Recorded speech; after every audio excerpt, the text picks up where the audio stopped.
Hola a todos los alumnos de Taipei, de Taiwán y de Asia en general. Ya falta muy poquito para empezar mi gira y estoy encantado, siempre me encantan esas tierras y bueno, este año en particular estoy muy contento porque quiero hacer un trabajo diferente.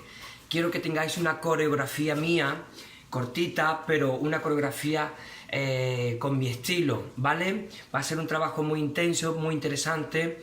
Y como siempre quiero haceros trabajar desde dentro, en particular el cuerpo, los brazos, con el cante, un trabajo muy concentrado y nada, con el pellizco, con las ganas, con la energía, pidiéndonos cosas, que sepáis que no es solamente pasos, sino a bailar desde dentro, ¿vale? Bueno, pues os doy un beso muy fuerte y nos vemos muy pronto. Os dejo que estoy cocinando. Un besito. Chao.